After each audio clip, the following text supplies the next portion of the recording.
Primero, ¿cómo capturo los datos para una TED Student de, en este caso,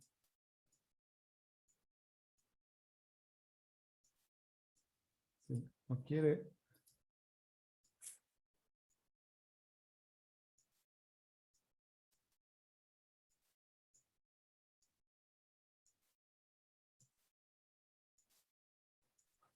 Ya, que lo quería centrar. Bueno, pues literalmente como solo hay una muestra, tengo que capturar mis resultados. Si quieres, puedes poner una variable en donde pues simplemente vayas marcando a cada participante. No es necesario, yo la verdad no lo suelo hacer, porque bueno, al poner los datos desde el principio, desde la celda 1, pues sabemos que el valor de cada una de estas filas representa el número pues del individuo, pero bueno, si alguien tuviera un identificador porque el estudio así lo tiene y que el participante 1 fuera el P00, no sé, 12, porque así lo estás identificando, bueno, pues sí valdría la pena que estuviera ahí como identificador. Si no, no es muy importante. Lo que sí es indispensable, pues, es tener los datos que tú vas a comparar. En este caso, pues, los 32 datos que tú vas a registrar, ¿vale? Entonces, lo primero es eso. Ya tengo aquí mis 32 datos y tengo que compararlos, ¿no? Justamente, como ustedes lo pueden apreciar, está aquí en la infografía, ¿vale? Por supuesto, para poder, en este caso, saber si el estudio cubre los criterios de normalidad, se tiene que trabajar primero con el análisis de pruebas de normalidad. En este caso, para poder saber si cubre el criterio, entonces puedo aplicar la prueba TD, porque si no, no podría en función de que, pues de que obviamente no tienes la normalidad probada, ¿vale? Entonces, eso es bien importante que lo tengamos en cuenta. Muy bien. Bueno, ahora por otro lado, recuerden que ya lo hemos dicho, en estas pruebas podemos utilizar una u otra, Kolmogorov-Smirnov o Shapiro-Wilk, dependiendo del número de participantes que hay en el estudio. Si ustedes lo recuerdan, ¿cuántos requería para Kolmogorov-Smirnov y cuántos requiero para Shapiro-Wilk? ¿Se acuerdan? ¿O no se acuerdan? Yo ya sé que no es examen hoy, pero estaría bien que se acordaran.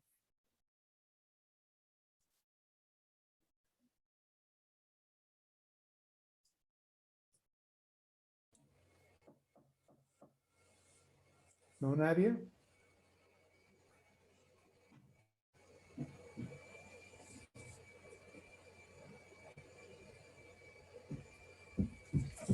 Bueno, creo que no. ¿Era para muestras mayores a 50, maestro? Es correcto, para muestras mayores a 50. Muchísimas gracias.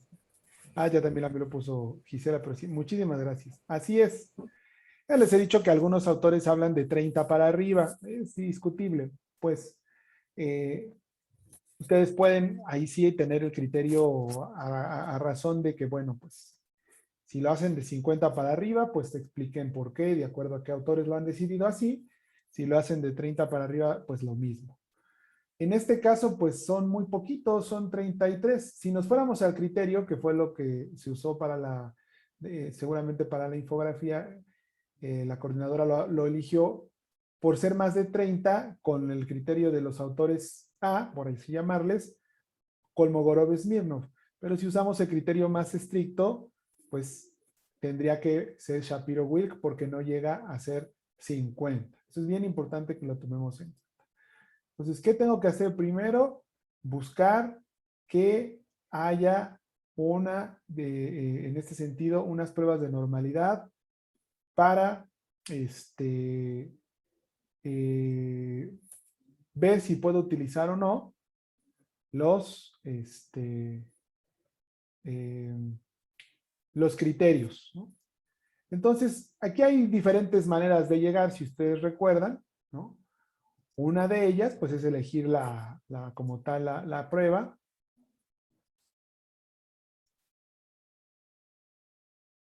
Puedo elegir en este caso, los gráficos de normalidad con pruebas, el histograma si quiero ver cómo se ajusta. Aquí está la variable que quiero contrastar. Correr el análisis, esto ya fue tema previo. Esperarnos un poco a observar el resultado. Ver que, bueno, en efecto, más o menos se distribuye similar al histograma. De acuerdo a los gráficos QQ, igual está pegado a la línea pendiente gráficamente. Hay un valor, no se llega a considerar, en este caso, es un valor extremo, es un valor superior, pero no llega a ser un valor atípico que tendría que estar 1.5 rangos intercuartílicos por encima del límite inferior, pero sí hay uno. Y en este caso tendríamos que utilizar Shapiro-Wilk. ¿Por qué? Porque tenemos menos de 50. Esa sería mi recomendación. Y ustedes díganme, con esta significancia, ¿qué puedo yo concluir? ¿Hay normalidad o no la hay? También es tema que ya revisamos. Muchas gracias, Ángel. Es correcto, hay normalidad porque este valor aquí de P que podemos observar de 0.7 es mayor a 0.05, por lo tanto se acepta la hipótesis nula. Es decir, no se rechaza, es correcto, Walter. ¿Cuál es la hipótesis nula? Que los valores, que la distribución de valores que tenemos como muestra de 32 datos se apega a la normalidad teórica. Así es, la muestra sigue una distribución normal. Entonces ya cubrimos el primer criterio, descansamos muy tranquilamente, podemos proseguir al análisis de comparación entre medias, porque vamos a comparar medias. Finalmente aquí tenemos las diferentes pruebas test de student y vamos hoy a ver en este momento pues la prueba T para una muestra. Este sí es procedimiento nuevo. Analizar, comparar medias, prueba T para una muestra. Y aquí es en donde yo voy a elegir los valores que quiero yo contrastar. Y ojo, para la prueba T de una muestra, aquí es donde voy a poner el valor de referencia, es decir, el parámetro contra el cual yo voy a contrastar. Hay que tener mucho cuidado porque por supuesto podría ser cualquier número, de tal forma que ustedes cuando les pregunten ¿y de dónde sacaste ese valor parámetro? Pues tienen que tener bases sólidas para decir de dónde lo sacaron, o simple y sencillamente el estudio pues se cae a pedacitos. Entonces vamos a ver aquí cuál era el valor. Maestro, Dígame. y esa era una de las interrogantes de un compañero, ¿verdad? ¿De dónde se saca ese valor de la media? Es correcto. Y es a través de los estudios, y ahí entra otra de mi duda. ¿Están los aspectos teóricos? ¿Puede salir de aspectos teóricos o bien de las antecedentes internacionales o nacionales o de las universidades que han hecho los estudios? Pero me he topado que hay diferentes valores, no son, digamos, iguales, son con unas diferencias de 6 puntuales más o menos, digamos, ¿no? Entonces, al final, ¿con cuál me quedo? La recomendación, Walter, siempre será quedarse con el estudio en términos muestrales más robusto, muestras más amplias. Por supuesto, evidentemente, no importa si el estudio es muy robusto en muestra, pero está mal hecho, pues no funciona. Habría que cuidar los criterios con los que se construyó todo el muestreo para generar ese parámetro. lo conveniente es tomar los valores de institutos estadísticos nacionales. Esa siempre va a ser la recomendación. El problema es que pues no lo hay, no hay, digamos, datos de todo. En países europeos o en Estados Unidos, sus institutos estadísticos de análisis tienen absolutamente todo, todo, todo, todo, todo, todo, todo. Recuerdan el webinar la semana antepasada, nos decía el ingeniero que en el caso del marketing, compran, ¿no?, los tickets, por ejemplo, de compra de todas las tiendas departamentales en el mundo y en específico en México. Hay una empresa que se dedica a ello. Entonces, imagínense qué robustos son sus muestras. Pues cualquier cosa que alguien haya comprado en cualquier tienda de autoservicio, que sea donde la gente compra en su amplia mayoría, ellos lo tienen. Entonces, pues ahí, si ellos nos venden el parámetro calculado a partir de esos valores, pues es altamente confiable. Por eso yo siempre me iría primero por los institutos nacionales estadísticos, los ministerios de salud, las secretarías de salud, en el caso de salud o de economía. El Estado siempre tiene en este sentido, pues, el recurso para, ¿no? El INEGI en México, a pesar de que políticamente le quieran pegar, de que si son confiables o no sus datos, siempre son mucho más confiables por el tamaño que tienen, pues, en cuanto a sus muestras. ¿Y por qué? Porque tienen los recursos monetarios y técnicos y humanos para llevarlo a cabo. Cuando no lo hay, la segunda instancia, por supuesto, serían los colegios, las universidades, las agrupaciones de especialistas, en donde evidentemente probablemente no tengan estudios a niveles de muestras tan elevadas, pero tenemos al colectivo, en este sentido, al colegiado de especialistas que lo determinan. Por ejemplo, en psicología, ¿no?, la gente siempre se pregunta cómo se hacen los cuadros nosológicos de los diferentes trastornos. La gente que trabaja en psiquiatría o en psicología sabe que existe el DSM, que es un manual de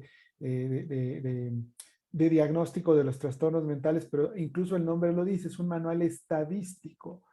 ¿Y cómo se hace esa estadística? Pues no necesariamente se hace muestreando a los pacientes de trastornos, se hace muestreando los criterios clínicos de los especialistas, es decir, un amplio número de psiquiatras, de neuropsiquiatras, pseudopsiquiatras, psicólogas, psicólogos, de gente que se dedica al diagnóstico y tratamiento de los trastornos mentales, da su opinión en cuestionarios estandarizados de lo que se debe de tomar en cuenta como un criterio diagnóstico de un trastorno y lo que no. Y al final, el promedio estadístico de ese criterio es el que se queda como el acuerdo global. Porque es muy difícil tomar una muestra de, no sé, miles y miles y miles de pacientes depresivos en todo el mundo para a partir de eso hacer el estudio. Sobre todo porque además cambian dependiendo de las regiones del mundo donde se haga esto. Entonces, la segunda serían esos colegiados, grupos colegiados, institutos, universidades, organizaciones que tienen los recursos también técnicos, operativos para hacerlo. ¿Sale? Ya el tercer nivel, que también es muy recomendable, pues es las revistas indexadas, es decir, los criterios que se construyen con base en los metaanálisis de lo que se ha observado en otras publicaciones. Es decir, si hacemos un análisis, un metaanálisis de los resultados observados como valoraciones promedio en diferentes regiones del mundo, se puede partir de esto para generar un parámetro que, por supuesto, no está basado en una, sino en muchas, muchas, muchas muestras, cada una incluso relativamente distinta hasta en forma de obtenerlas, pero que sabemos que por lo menos detrás de cada una de esas estuvo un comité científico, tanto a la hora de construirla como a la hora de publicarla, porque está en una revista indexada. Ya, evidentemente, después de ello, pues sí, hay quien lo que hace, pues es construirlos a partir de su criterio, pero bueno, evidentemente eso ya no sería lo recomendable.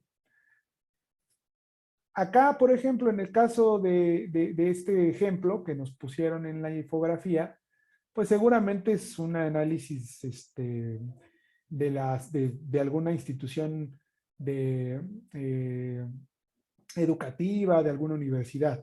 Pero en el caso del que yo les digo, es lo más confiable del mundo, para eso se usa mucho la prueba T, pues porque ahí el parámetro es el parámetro real.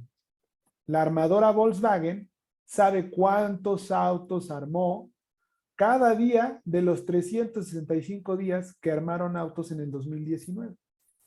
Aún así, si no quisieran sacar el promedio de todos los días, podrían sacar una muestra representativa. Exactamente, es lo interno, el historial, porque es un estudio de esa empresa, solamente es para ellos.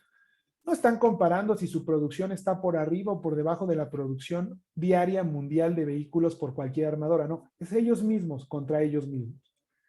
Quiero ver si en el 2019, que fue un año normal donde no se interrumpió la producción, ¿cuál es el promedio? Ah, pues era 27 vehículos, 30 vehículos, perfecto.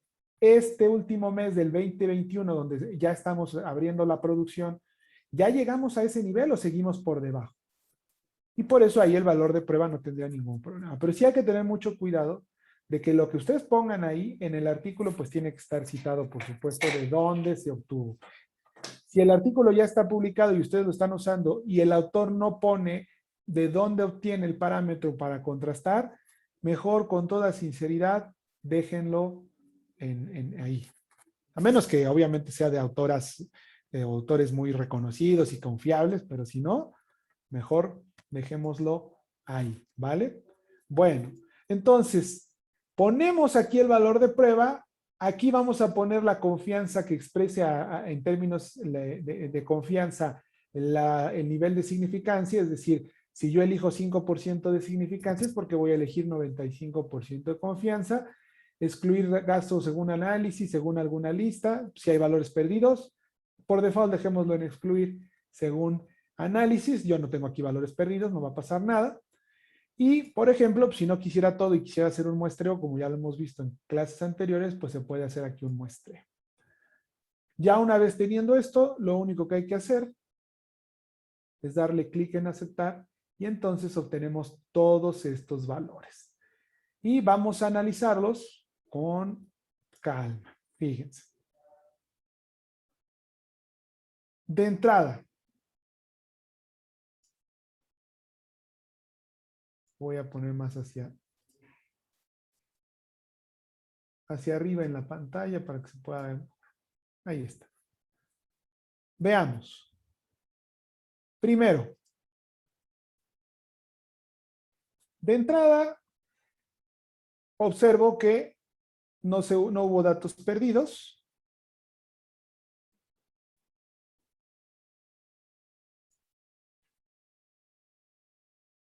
Son mis 32 datos. El promedio, en este caso, es de 11.13. Hay que recordar cuál era el valor contra el que lo estoy contrastando, ¿no? Entonces, si no recuerdo mal, era 11.5, pero para no equivocarnos. Ah, gracias, Wendy. Perfecto, 11.5. Pues relativamente en términos brutos está cercano, pero no sabemos en términos estadísticos. Es decir, en términos absolutos, el 11.1, pues sí, es relativamente cercano al 11.5. Ojo, tiene una desviación estándar de 3.6 valores. Entonces, igual, ¿qué me permite saber? ¿Qué me está brindando esto? Pues saber que en promedio está a 11 puntos, pero de ahí la siguiente desviación estándar me va a elevar el promedio a prácticamente 14.7 y hacia abajo, pues me lo va a llevar por ahí de los 7 puntos y cacho. Y ahí a la siguiente. Entonces, pues sí, más o menos, ¿no?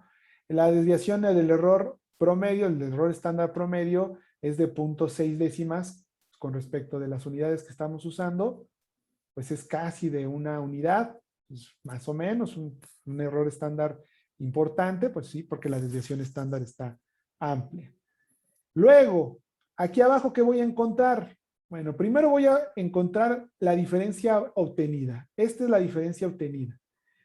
Acuérdense que esta diferencia se tiene que transformar en puntajes estandarizados en este caso T.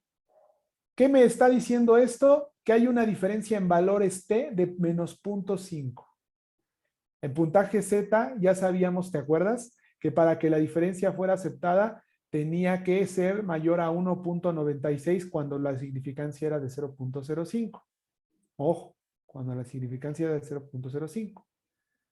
Ahora bien, grados de libertad, 31. Los grados de libertad es un concepto importante que lo que hacen referencia es a la variabilidad en muchos sentidos que puede tener la muestra, por el número de muestra de participantes que tengo.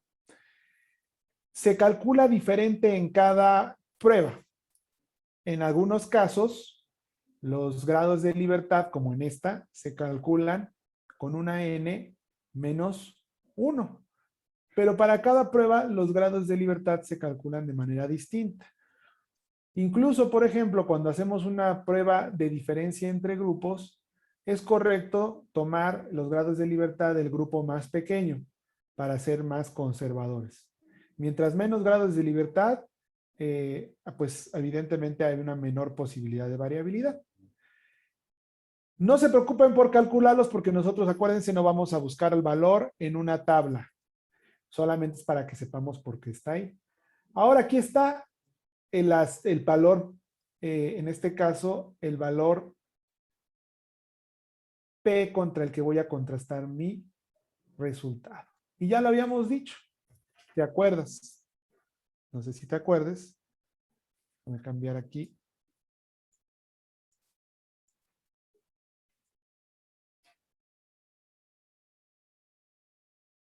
Si esta significancia obtenida o valor P que nos da el SPSS es menor o igual a nuestra alfa, si esa significancia obtenida que nos está representando en términos nuestro valor P es menor o igual a la significancia, entonces rechazamos la hipótesis nula. Este es el estándar de oro. No lo tenemos que aprender de memoria y nunca se nos debe de ir en ningún momento. Punto 574 es menor que 0.05. Pues la respuesta es no. Este es mayor. La significancia obtenida a valor P de punto 574 es mayor que el alfa elegido por nosotros. Por lo tanto, no puedo rechazar la hipótesis nula, como ya lo había dicho Walter. Acepto la hipótesis nula, o lo que es lo mismo, el valor de 11.13 es igual al valor de 11.5. En el caso de la armadora, si esto hubiese sido el resultado, pues diríamos que no nos preocupemos, que no hay diferencias en la producción de vehículos promedio diario de julio del 2021 con respecto a al promedio anual de producción diaria de vehículos del 2019.